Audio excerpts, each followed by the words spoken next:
A lot of them are housebroken. A lot of them know how to behave in the home. They need a home. They need you. And so I would just say, give them a chance.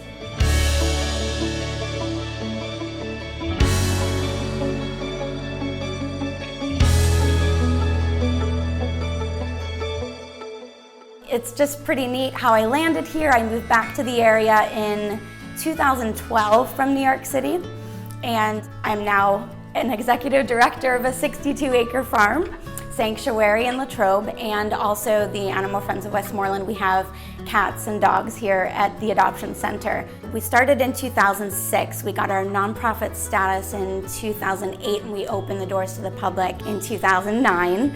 Candy Valentino, she's the founder of Animal Friends, and this is basically all her dream. To be able to come into this role knowing how much blood, sweat, and tears have already been put into this organization is pretty spectacular. I love that every day is different. The mission at Animal Friends is something like I really believe in and I'm really passionate about.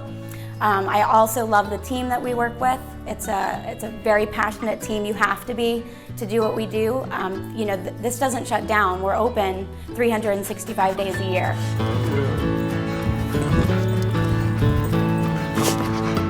So when a new animal comes into our shelter, we have them seen by our vet for a routine wellness visit. We get them their updated vaccinations. We have them spayed or neutered if they're not already.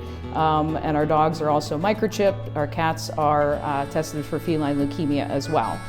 So that happens for every single animal that comes through our doors here at our adoption center in Youngwood. And I'm happy to help out with the day-to-day animal care here, but that's not all that I do. There's a lot more working parts, like I do social media and I do all the photography for the animals here, and I help out with fundraising events. So there are a lot of other components to my position here. I like all of the animals. Obviously, you have to like all animals to work in a position like this. I have more experience with dogs. I've always had a dog growing up and everything.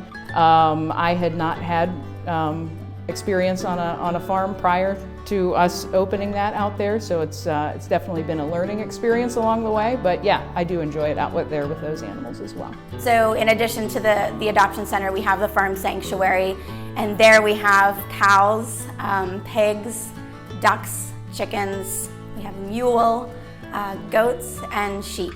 A lot of our animals come from like owner surrenders, people who can't take care of the animals anymore. And we saw a huge uptick with COVID as well because people didn't have their jobs and they weren't able to care for their animals. So people were bringing their animals here to either, be cared for or for us to find the home for them.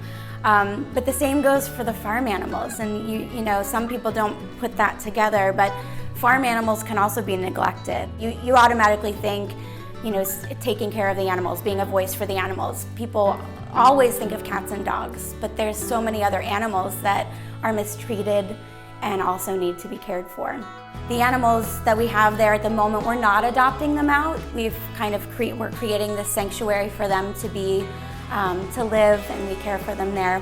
And in the future, we hope to have programs in place for kids and families, and to expand the area as well, where we can have a trail for people to walk with their animals. And the volunteers also are another reason that I love this job.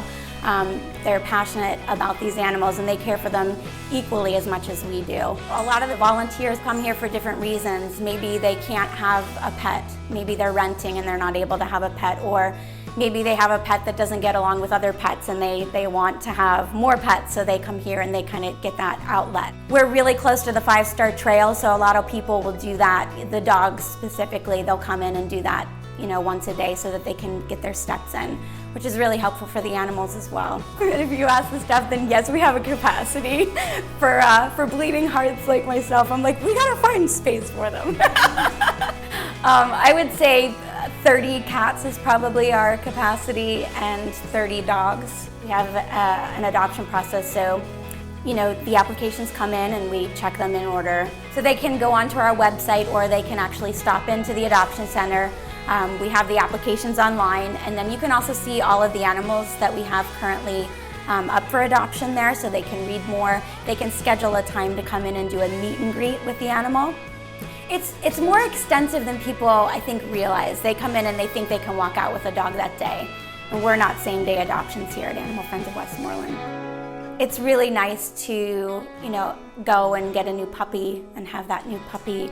We know that people love the young little puppy stage. But we have so many animals here that are like so loving, and they vary in age.